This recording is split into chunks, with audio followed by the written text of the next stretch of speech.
There's a saying doing the rounds at the moment. If you want to know what it was like to live in East Germany back in the day, go live in Britain today. Rest in peace, Peter Lynch. If you're not already familiar with the name Peter Lynch, then stay tuned. You should be. Peter Lynch was 61 years old. Peter Lynch was a father. Peter Lynch was a grandfather. Peter Lynch was an ordinary working class man in the north of England. Peter Lynch was also concerned, a concerned citizen, concerned about his society, concerned about the people in his society, concerned about his country, his culture and way of life. He was a proud Englishman, and he believed he lived in a country, in a Britain, where you were allowed free speech and allowed to criticise the people at the top, the people in power. He was wrong. He was sent to prison. He died in prison. Judge Jeremy Richardson, KC, jailed Peter Lynch, handed down a sentence to Peter Lynch of 2 years and 8 months, nearly 3 years prison. What was his heinous crime?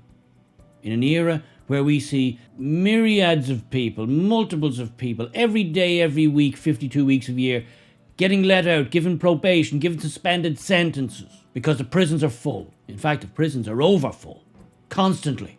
So what was so heinous a crime that Peter Lynch couldn't be given probation, couldn't be given a fine, couldn't be given a suspended sentence? No, he had to go straight to Her Majesty's prison in Moorland. Well, Peter Lynch, like many other people, was absolutely horrified at the vicious murder, stabbing of young innocent children in Southport. And we felt that anger here because it was so eerily reminiscent of an event that took place in Parnell Street in Dublin about a year previous, where again, young preteen children and their teacher were viciously stabbed. Thankfully, no one killed on that occasion. But that wasn't the case in Southport, no.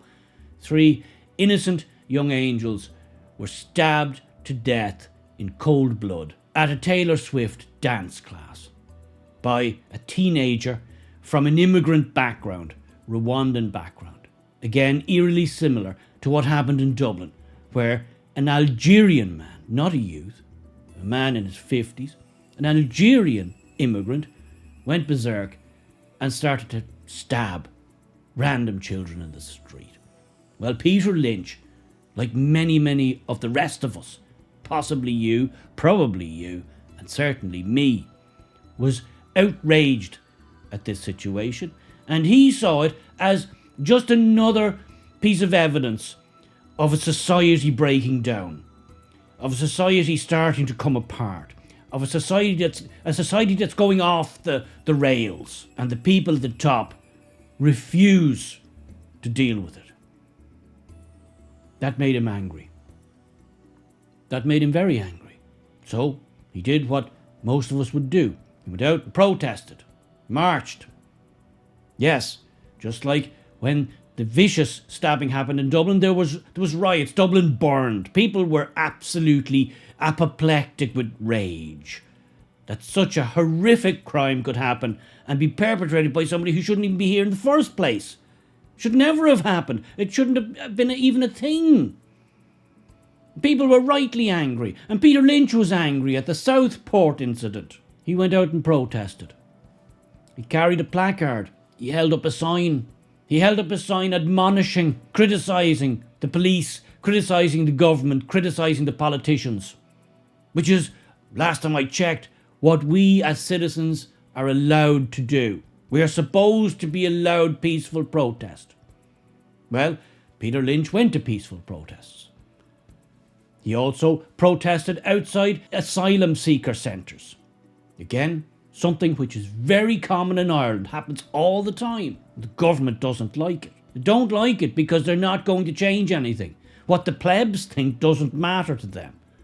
Well, Peter Lynch was at peaceful protests, and there was some scuffles and some violence broke out. Not by him. Did Peter Lynch accost anyone? No. Did Peter Lynch throw petrol bombs at anyone? No. Did he beat anyone up? No. No, he didn't do anything like that. What did he do?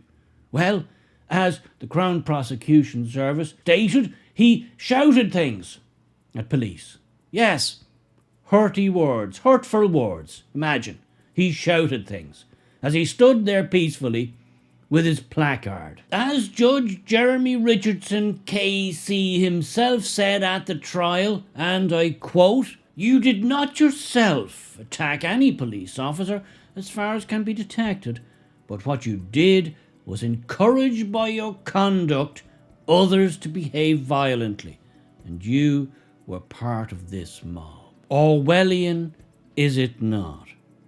We know you were there, therefore you're just guilty of whatever we want to say you did." How has it come to this? England, Britain, the United Kingdom, with one of the oldest, one of the most celebrated legal systems in the entire world. A legal system on which many countries, including my own here in Ireland, are based off, has gone from the Magna Carta to kangaroo courts. If that doesn't give you pause for thought, I don't know what will. Because I was lucky enough to grow up in an era where we were told that justice must not only be done, but be seen to be done. Maybe Peter Lynch still believed that to be the case. He was mistaken. Those days are gone. That world is over. Let me ask you this. If Peter Lynch was marching for Gaza, was marching with a Palestinian flag, with a Hezbollah flag, with a Hamas flag, and some other nefarious groups of that region, would he have been arrested? And even if he was arrested, would he have been jailed? What if Peter Lynch was marching for BLM at a BLM protest, which got a bit rowdy, as many of them did? Would Peter Lynch have been arrested? If he was arrested, would he have been jailed? Or would he have got a light slap on the wrist and a £50 fine at most? What if he was marching against the ravages of climate change? You see where I'm going. We all know the truth. He wouldn't have been arrested.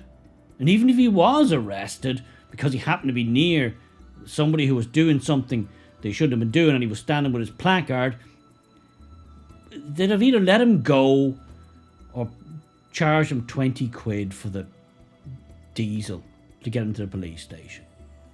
We all know the truth. And Peter Lynch thought he knew the truth. Except he didn't realise the times have changed.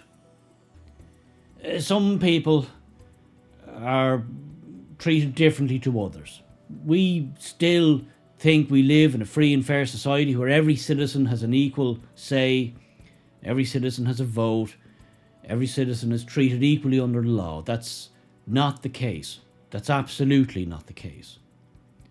We have this case here of the men of Pakistani Muslim origin who, as we all have seen the footage, and you can see it if you want to go look for it, decided to resist arrest in Manchester Airport. And decided to resist arrest with such force and ferocity that they beat up the arresting officers, including 2 women police officers, breaking one of the female officers' noses in the process. As yet, these men haven't even been charged with anything.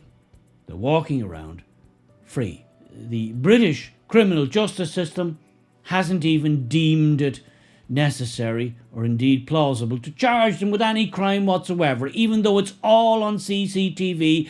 I've seen it and you've probably seen it. It's the most open and shut case in history. Yet, no charges have as yet been brought. And that's part of the reason Peter Lynch was standing with his placard. Because he sees this. I see it and you see it. We all see it. There was the case of the young gentleman who played a prank. Okay, it was a tasteless prank. It was a crass prank. He left a bacon sandwich outside a mosque. Okay, tasteless.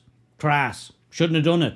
As far as the political establishment and the judiciary were concerned, he should be immediately sent to jail. And he was. He died in jail. Never came out.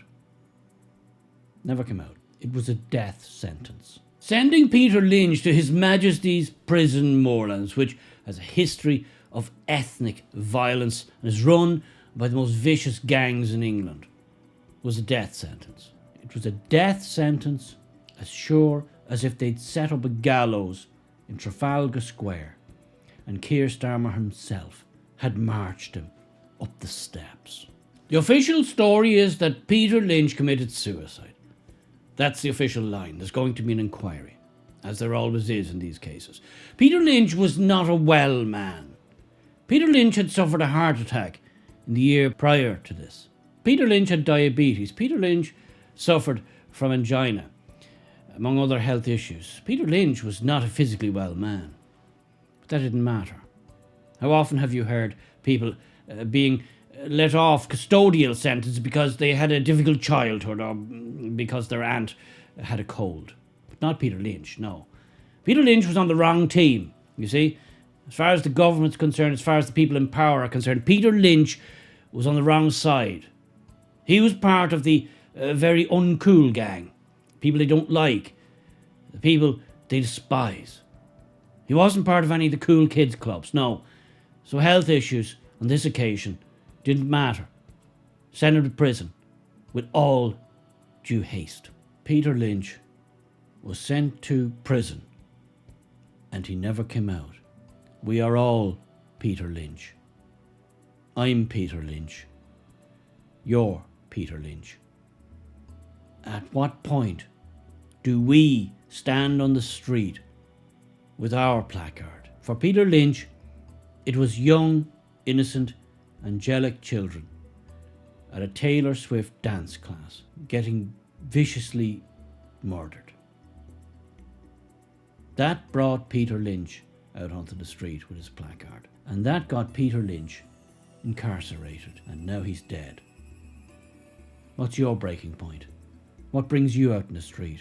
What makes you write a placard? If not innocent young children being stabbed, their lives cut short, ended way too young. Here in Ireland, Helen McEntee is already introducing hate crime laws. And despite the previous setbacks with her hate speech end of the legislation, she fully intends to press ahead with said hate speech legislation once the elections are over and she's returned to power.